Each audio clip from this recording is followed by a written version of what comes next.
Hey everybody, it's low carb keto nutrition specialist Amy Berger from chewitnutrition.com, bringing you, as always, the one and only keto without the crazy. All right, today's topic is not really keto centric, but it is definitely about nutrition and diet. So, once again, I have notes. What a little rock star I've been lately, making notes for my videos so I don't forget anything important. Let's talk about nutrient deficiencies. And I'll have to look back. I don't know if I've ever talked about this before on this channel in like 3 years of doing videos. So nutrient deficiencies. And I have a lot to say, so this video is just going to be as long as it needs to be. I'm starting to, well, not starting to, I have for a very long time suspected that a lot of the everyday sort of nagging, bothersome symptoms and stuff people deal with is a result or are a result of subclinical nutrient deficiencies, or what we might call a nutrient insufficiency.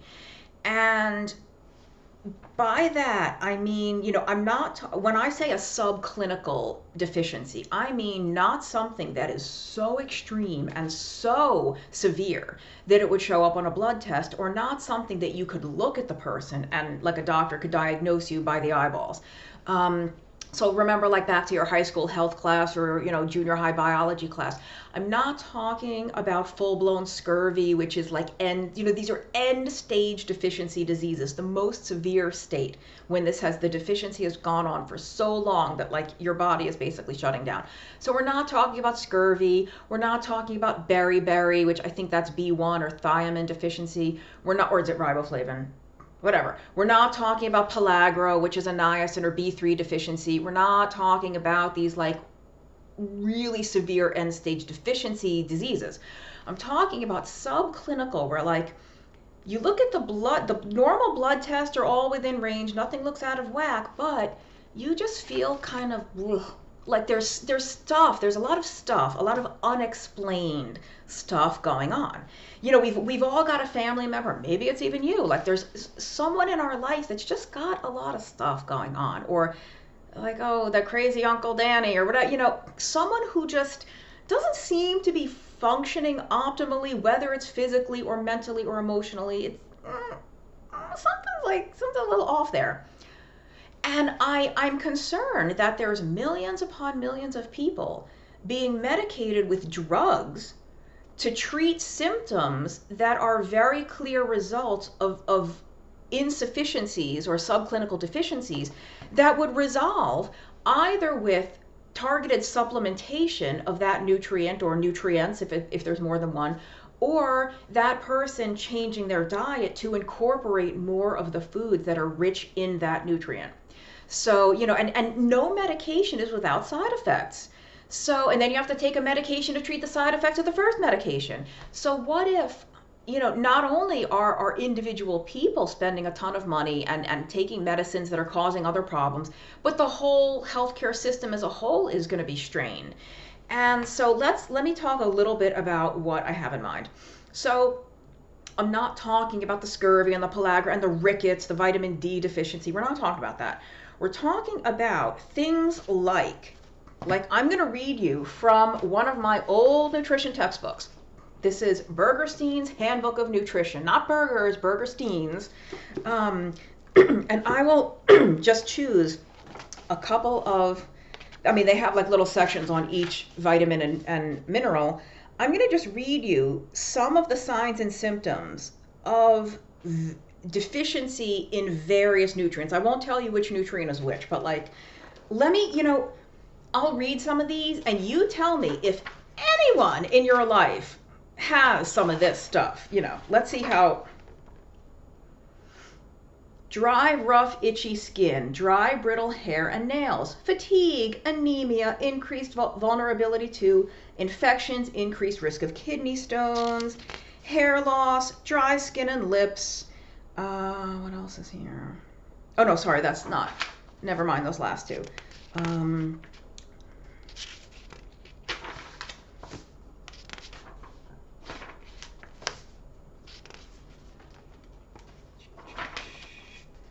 Sorry, I know there's more. I gotta find them.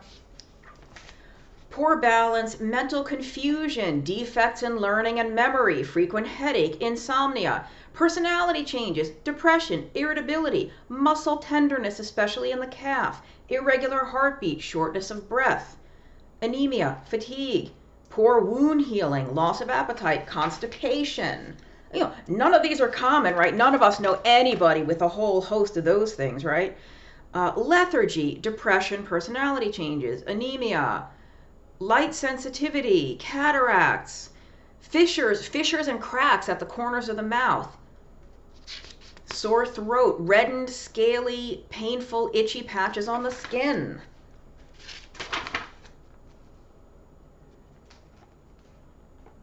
Loss of appetite, bloating, flatulence, diarrhea, anxiety, apprehension, fatigue, irritability, headache, insomnia, emotional instability, confusion, and disorientation. Severe depression, hallucinations.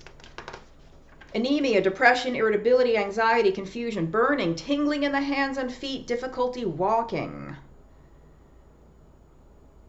Again, painful fissures and cracks at the angles of the mouth and on the lips. Red and scaly, itchy patches on the skin. I could skip ahead. Here's a big one.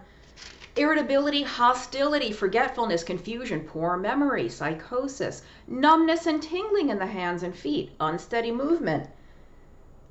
Anemia with easy fatigue, shortness of breath, abnormal bleeding, diminished immune response to infection. Stomach pains, fatigue, headache, depression, insomnia, numbness and burning sensation in the lower legs, joint aches, muscle aches, fading of hair color. Flaky, reddened patches on the skin, hair loss and baldness, changes in mental status, depression, fatigue, anxiety, nausea, did I say muscle aches already? Weakness, lassitude. Osteoporosis, poor quality dental enamel leading to dental cavities, muscle cramping and spasm. These are muscle cramps and spasms, nausea, vomiting, personality changes, depression, irritability, difficulty concentrating, increased blood triglycerides and cholesterol, sodium and water retention. Wow, none of us have that. Constipation, muscle weakness, delayed gastric emptying, fatigue, lethargy, anemia, dry skin, brittle hair, quick fatigue, weakness, lack of energy, loss of appetite, learning difficulties, impaired memory and concentration, increased susceptibility to infection. Oh, here's a good one.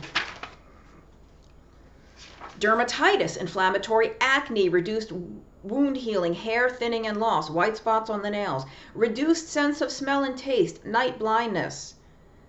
Impaired neurotransmitter metabolism may produce depression, irritability, poor concentration, and learning difficulties in children. Weakened immune response. So yeah, none of this rings a bell with anybody, right? Nobody has any of these problems. Weakness and fatigue, changes and loss of hair and skin pigmentation and vitiligo, high triglycerides,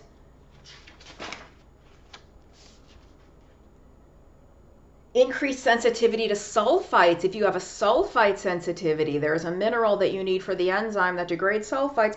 Hair loss, fatigue, possible increased risk of kidney stones. This is I'll stop there, but and I didn't tell you which vitamin or mineral was which because it really doesn't matter for the purpose of this video. I just wanted to point out that so many of those things have medications for depression, anxiety, fatigue, lethargy, this, that, the joint pains, the muscle spasms, insomnia. And please know that I'm not opposed to medication. And I'm not a doctor. I'm not telling anyone to take or not to take medication. That is a medical thing that you discuss with your doctor or, your nurse practitioner, whoever it is. But so many of these things are potentially coming from nutrient deficiencies. You don't need medicine. You need to eat better friggin' food. Or you need to supplement. You know, there's certain reasons people have impaired absorption of nutrients. So sometimes you can't get it all from food and you have to like get a little extra from supplements. Now let me consult the notes. So yeah, all that stuff that so many of us have come to accept as just normal, like especially in the Western world, you know, brittle nails, ridges on your nails, whether they're vertical or horizontal, can indicate potential issues in certain vitamins and minerals. Chapped lips, dry skin, dry brittle hair, hair loss, muscle spasms and cramps. These things that so many of us, or even changes to the tongue, changes like all those cracks on the sides of the mouth. These are things that I feel like a lot of Eastern medicine oriented people and even acupuncturists would sort of look at you. They would look for some of these things that would tip them off to, oh, this person needs more X, this person needs more Y. And in sort of modern allopathic medicine, we don't even look at that. Like, we don't look at it until it is scurvy, until it is rickets, until it is beriberi. I mean, those are like really rare in the developed world, but you know what I mean. These things. And so let me talk about two causes or three no, is it two or three? Two or three causes of why we might have deficiencies or insufficiencies. Then I'm going to talk about why vitamins and minerals are so important, or this might be out of order. Like, why do we need vitamins and minerals anyway? What do they do? We know why we need fats, proteins, and carbohydrate. We need fuel. We need structural components for our skin and our bones and our hair and nails. I mean, those are like made out of protein, you know.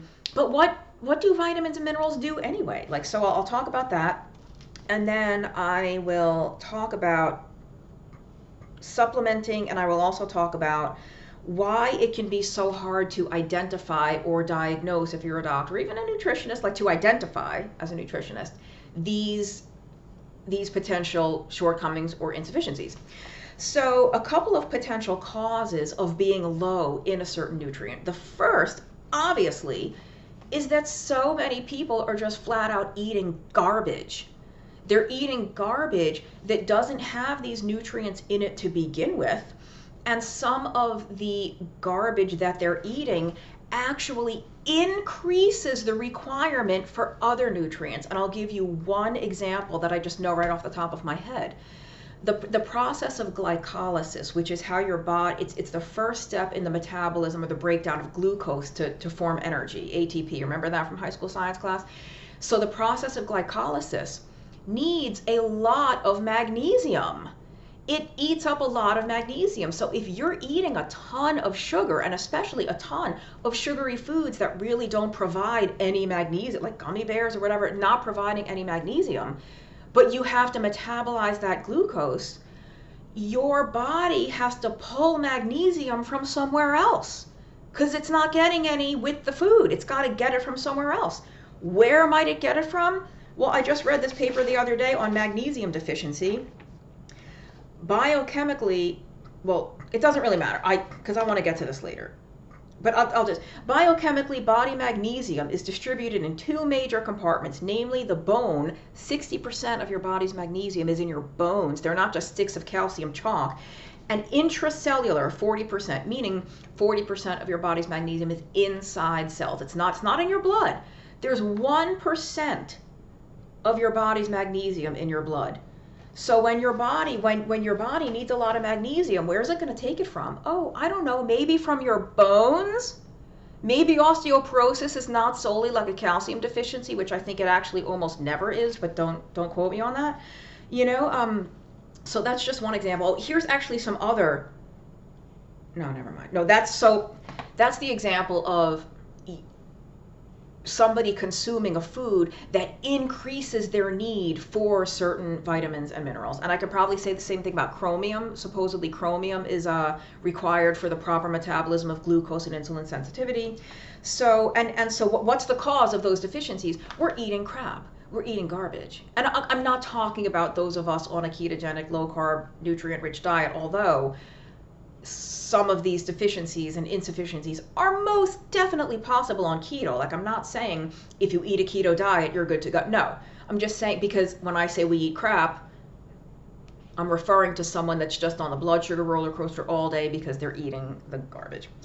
Another reason for some of these insufficiencies is that there are a lot of medications that are very, very common, like millions upon millions of people taking these medications daily for years, that actually deplete your body's stores of some of these nutrients. So they could either deplete your body, like cause your body to get rid of it more easily or more quickly, or impair your body's ability to absorb that nutrient. One good example that's of a very common medication is Metformin. Nobody has type 2 diabetes in the United States, so nobody's taking Metformin except a couple of millions of people. Metformin, at least in some people, impairs your ability to absorb B12. I've read a lot of papers on B12 deficiency in people taking Metformin long term. And I'm not a doctor, I'm not diagnosing anyone, but that is like, I'm not making that up. You go right to the scientific literature, there's Metformin and impaired B12 absorption. Other drugs, like there are certain kinds of diuretics and other drugs used for treating high blood pressure. Some of them are formulated to make your body hold on to more potassium or calcium or magnesium. Some of them are not formulated that way, and your body sort of wastes potassium. You excrete a lot more potassium than normal. And I don't know that people are really told by their doctor, hey, I'm going to give you this drug, fill the prescription, and then on the way home stop at the corner drugstore and get a bottle of potassium or magnesium or whatever. Like get a bottle of B12. You might need extra with your metformin.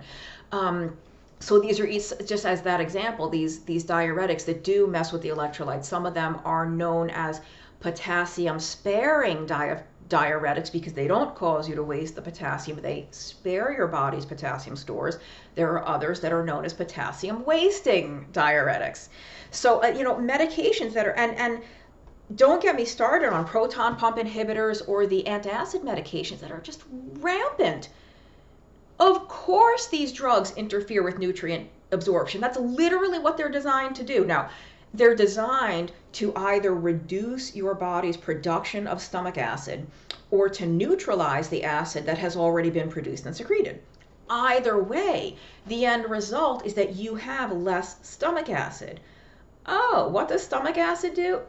Oh, it only breaks apart the proteins we eat so that they can be chemically digested and we can absorb the nutrients. So also B12 deficiency, magnesium deficiency, iron deficiency, lots of nutrient deficiencies are associated with long-term use of these drugs. And I'm not trying to scare anyone or to alarm anyone.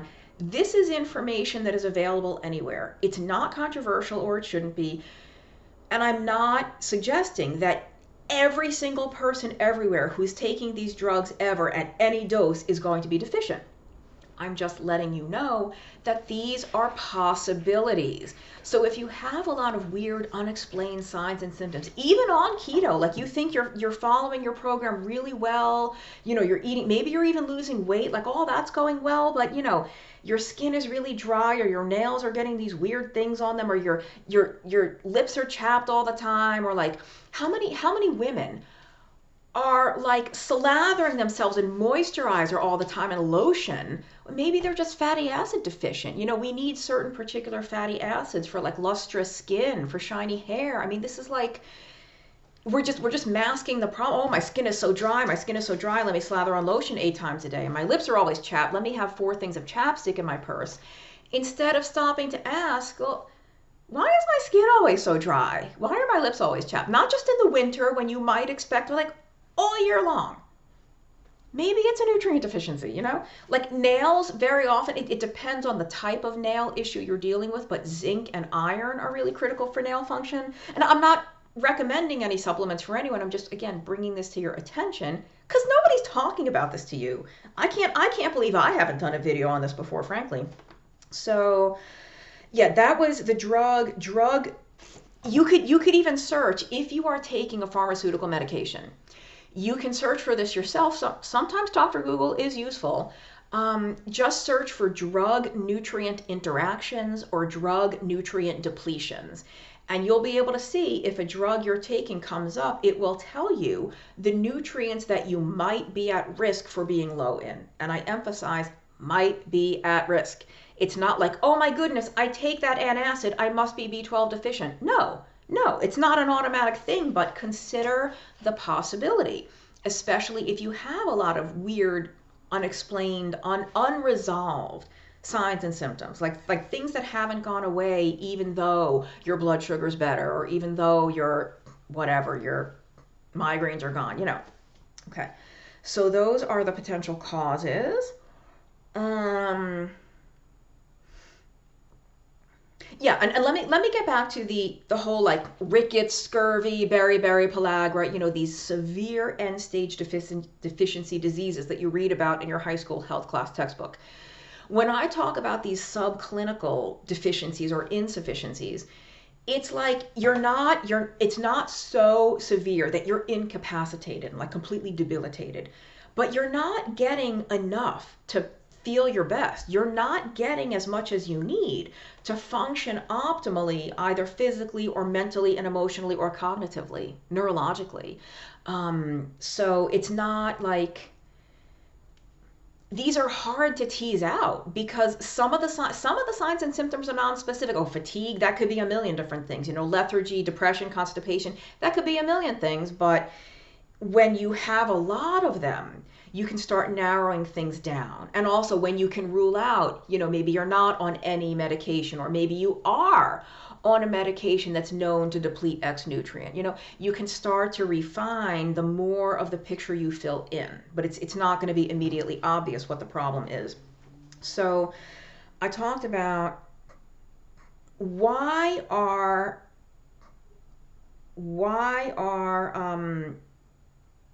no, let me even take a step back, because when I said, physically or emotionally and cognitively, again, I absolutely do not want to dismiss the utility of pharmaceutical drugs for anything. A physical problem, antidepressants, anti-anxiety meds, like, you take whatever you need to take to feel well under a doctor's supervision, of course, right? Take whatever you need to take to function. But how many of us, how many millions of people out there are taking medication for depression and anxiety? And maybe not irritability, but mood swings. Like, how many people are on mood stabilizers when there are so many different nutrient deficiencies that can cause those problems? It's not all in your head, and you don't even have control over it. If it's a biochemical thing going on in your body, you don't even really, you sort of have conscious control, but it's almost like an out-of-body experience. There's the real, rational, logical, calm you, and then there's the you that's over there having a temper tantrum. There's the you over there that's honking and giving someone the finger because you've got road rage. Like, you're almost watching that person like, why is she so angry? Why is he so upset? Why is she so anxious? What, like, because it's almost like you can't control it, and to some extent you can't. It's in your head, but it's in your head because it's in your body, and it is a physical biochemical thing that might be coming from a nutrient deficiency. I wrote about in my Alzheimer's book. I wrote a book called The Alzheimer's Antidote, which is about using a ketogenic diet as a nutritional intervention for Alzheimer's and cognitive impairment. I have a whole chapter on vitamin B12 because a vitamin B12 deficiency, if it's severe enough, you could misdiagnose it as Alzheimer's. It's been misdiagnosed as Parkinson's disease. It's been misdiagnosed as multiple sclerosis. I have a book on my shelf over there called What If It's B12? I'll link to it below, but there's a movie, I think by the same title, or it's like the Sally Patcholock movie. It's the nurse that wrote the book. It's What If It's B12? I think that's the name of the book. It's too far for me to see. But I mean, she has a whole book of like neurological things that get misdiagnosed when it's B12 deficiency. So that's just, like an extreme example to share with you. But I like even better my example of the dry skin, the brittle hair and nails. Like, I just feel like in Eastern medicine, this is so much more recognized that these are nutritional problems and dietary problems than like, oh, well, here's the drug you need to fix that. Anyway, okay. 2 more things to cover. I want to cover why we need the vitamins and minerals, and then the problems, like why this is so hard to identify. So I said, we know that we need proteins, fats, and carbs. We need calories. We need energy. So we have to eat something for energy and fuel. But then, the carbs, the proteins and the fats, and even the carbs to some extent, play a role in our physical structure. So we need that stuff. Vitamins and minerals are critical for all of the biochemical reactions that happen to keep us alive, to keep our metabolism humming. Like I said, glycolysis, the first step in converting glucose into energy, requires a lot of magnesium. So right there, we need magnesium for that. Iron. What does iron do? The main thing it does is it carries oxygen in your blood cells. So that's why when you are anemic and you don't have enough iron, you get short of breath, you get fatigued, because your body doesn't have enough oxygen because you don't have enough iron. Obviously calcium in your bones and teeth, but that's only, we need, let's see what else. I have examples here. For muscle contraction, the fibers in your muscle cells and in your muscle tissues have to expand and contract in order for your muscles to move. Like for you to do this, for just make a fist or to grip something. Think of all the muscles and all these fingers and your palm and even going up here, you can feel it happening. All of these muscles have to move. The fibers have to move in some way. What makes that happen? Calcium, magnesium, potassium, did I say magnesium? Sodium. We need that for muscle contraction and relaxation. This is, why sometimes on low carb diets, people that get the leg cramps or the Charlie horses, often supplementing with magnesium can help, or potassium. And I don't really recommend potassium supplementation without working with someone, because there's some issues, although I think they're way overblown. But I think there's a lot of people out there whose muscle cramps on keto don't resolve with the magnesium supplementation. They need potassium, but you don't want to supplement with potassium willy-nilly. Anyway, you also need those critical electrolytes, the sodium, the magnesium, the potassium, for neurological function.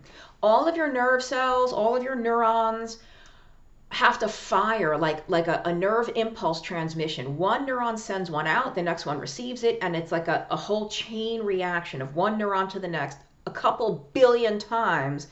And that's why you have a thought, or that's why you say, oh, I'm going to pick up that page of notes over there. Let me reach over and pick it up. Let me have all of my neurons in my brain connect to all of my motor neurons in my muscles so I can pick this thing up. And so we need the electrolytes to make that happen. It's an electrochemical presence. It's a balance of all that. In fact, I'm gonna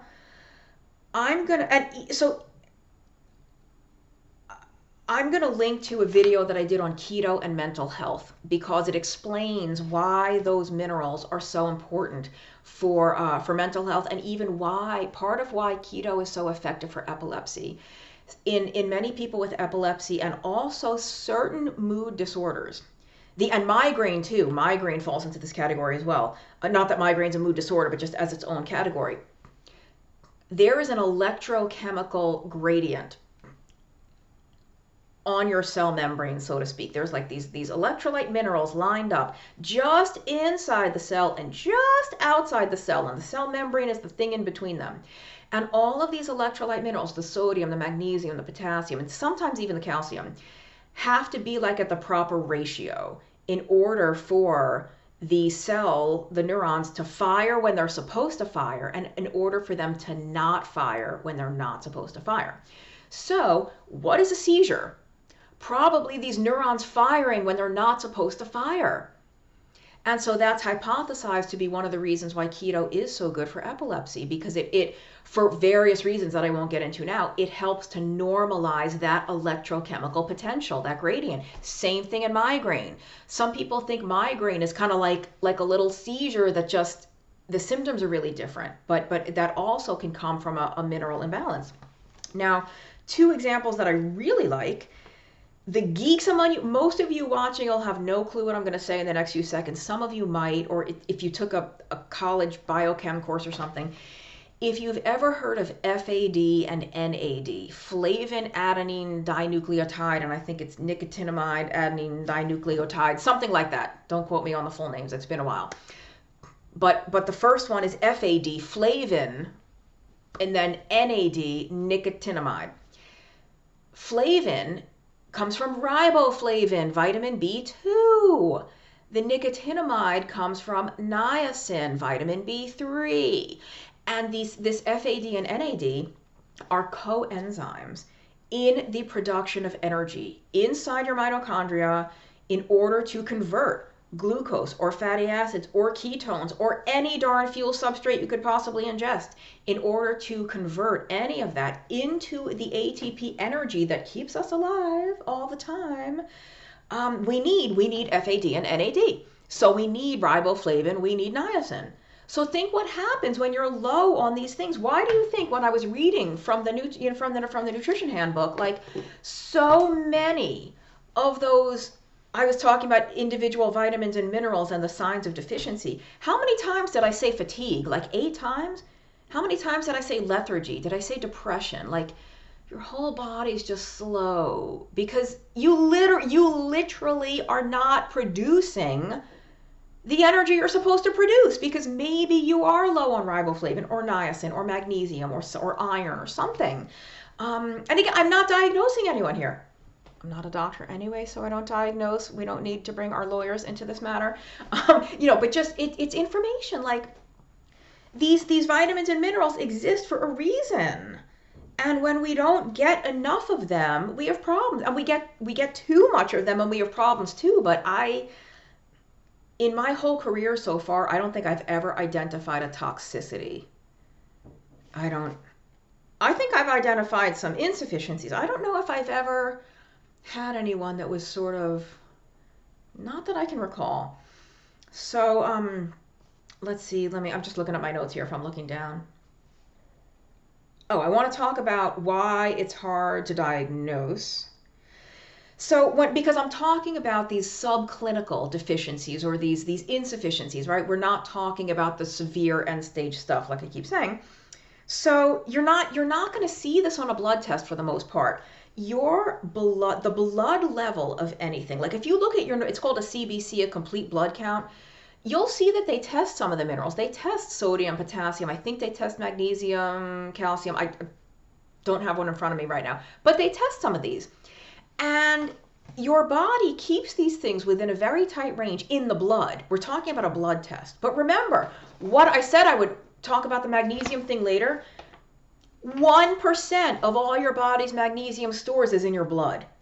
60% is in your bones, 40%, 40 give or take with the 1, is inside your cells. And even in the blood, of the 1% that's in the blood, 0.3% is in the plasma. The rest is in the actual red blood cells. In blood, magnesium concentration within red blood cells is 3 times higher than in plasma. So even if you're getting a magnesium test in blood, did they test your red blood cells or did they test the plasma? Sometimes it'll say plasma or serum. But, so what? Your blood level of magnesium is normal. Your body works very, very hard to keep the levels of those things in your blood normal, like the calcium, the sodium, because you could die if your blood sodium level is too low. That's hyponatremia. It's when your blood sodium is too dilute. You like just drinking plain water. There's like the marathon runners that just drink plain water without taking salt and electrolytes. They can die from too much. It's not even the too much water that's killing them. It's that their blood sodium has become so dilute. Same thing with blood potassium. If your potassium gets out of whack, you can have arrhythmias. You can have all sorts of weird things. So your body just has a lot of mechanisms built in to keep the blood level of these things within a very tight range. But like I said with the magnesium, in order to keep those blood levels within that little range, it's gonna like leach or take out these minerals from wherever it can get. Because let's say you will die or need to be hospitalized. You'll have some weird catastrophic symptom, some issue that will happen if your blood level gets very, way too high or way too low. So your body's not going to let that happen. Your blood calcium level has to be regulated tightly, but your bones, they could crumble, no big deal. You'll still be alive with osteopenia or osteoporosis, right? You'll still be alive if you have, weak and brittle bones because your body took so much magnesium out to keep your blood level normal. Just two examples, but, just that's, so you can't always go by a blood level. If the blood level is out of whack, that's usually not, so it's two things. It's usually not because of a nutritional problem. It's usually not a diet problem. If those blood levels are out of whack of sodium or magnesium or something, it's usually some kind of internal dysfunction or like malfunctioning of the kidneys, the liver, the pancreas, something like that needs to be looked into more. You can very rarely diet your way into a situation so extreme that you would raise or lower your blood level to a problematic level.